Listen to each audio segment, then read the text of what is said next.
I'd like to share with you kind of recent journey I've made, I suppose, in the launch of How to Spend a magazine.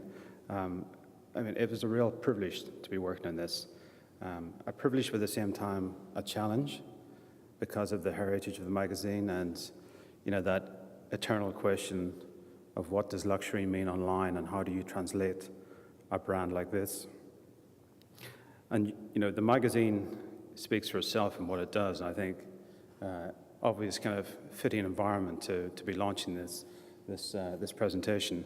But the magazine is sumptuous, it is glamorous, it is elegant. It does all those things. At the same time, you know, the quality of the content is exceptionally high. It's got personality that runs through it. It therefore kind of gave us a number of challenges of what that actually means whenever you move that onto a website. So about 8 months ago, we set a rather bold aspiration to make How to Spend It the definitive luxury digital experience. I think, you know, the point of a vision is to try and stretch you, and that was the point of this, to try and think, where could we take this? How far could we go? And within that, we set ourselves a number of challenges. The first one being around innovation, and I think How to Spend It, by the nature of its history and what it's achieved, has always been innovation has always been at the heart of that. And therefore, you know, we were very conscious of that in terms of being seen to not just replicate this brand online, but to add actual meaningful innovation to the process. The second, and this is, I'm sure, something you're all very familiar with, is stay true to the brand. And, you know, this is even more meaningful when you're dealing with anything in the luxury sector. And I think that, you know, that does bring with it a certain kind of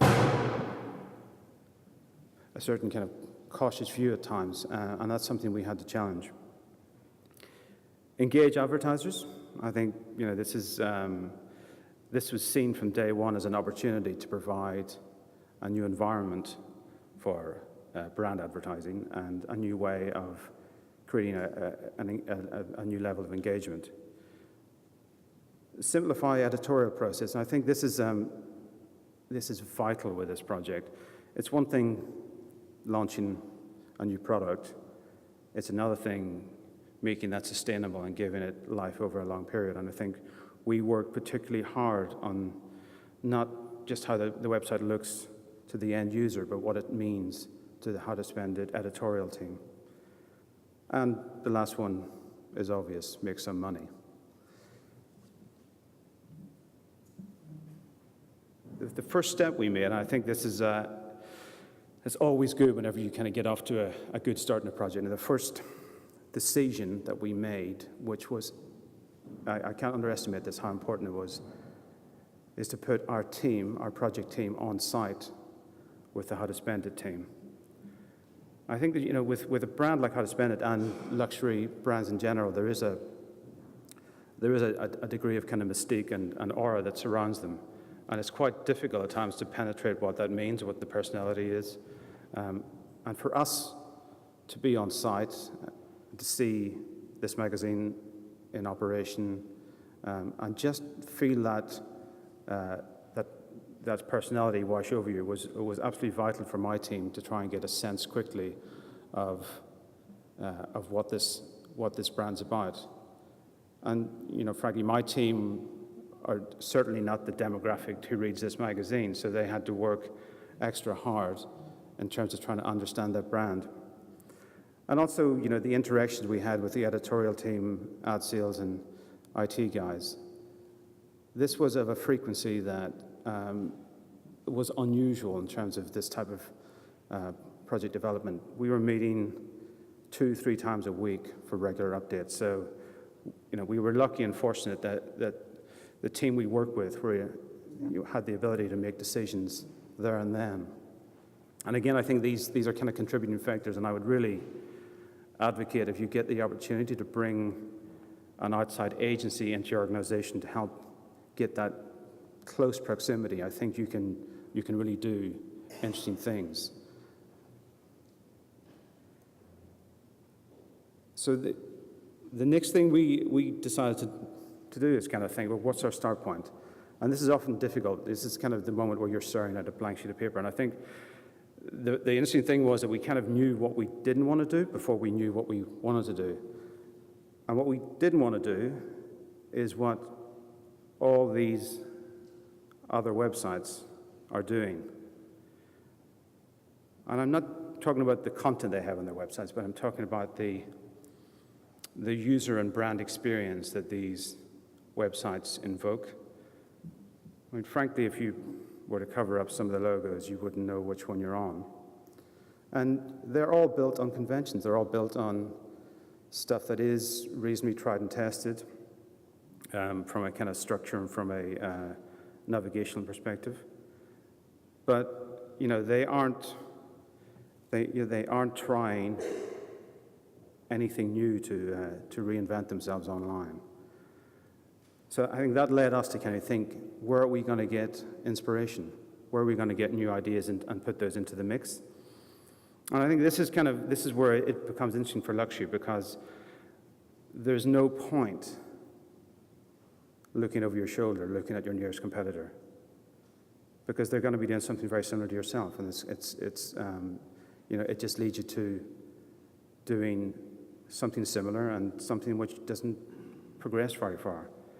And I think it's much more interesting to look outside, to look for other influences, and this is certainly what we did.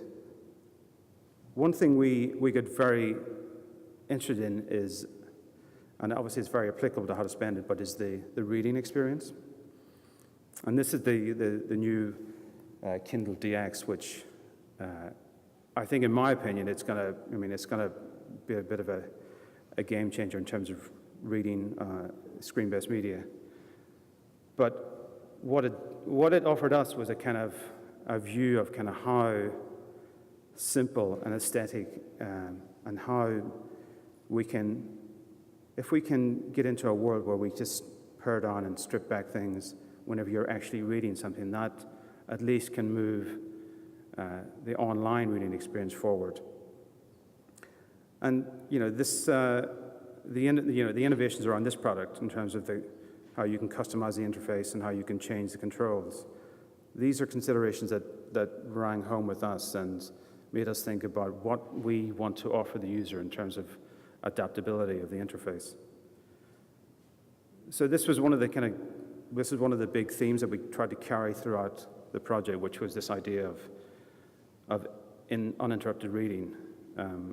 As I say here, in other words, just get rid of all that clutter. This happens already, and I'm not sure if people are aware of this, but on my Safari bookmarks bar, I have a tab called Readability, which means I can go to any website like this, and I look at that website and I go, okay, it's a kind of conventional news-based structure, but there's a lot of stuff going on around it. I'm not sure what they're trying to do with the typeface for the actual body copy. It seems really difficult to read.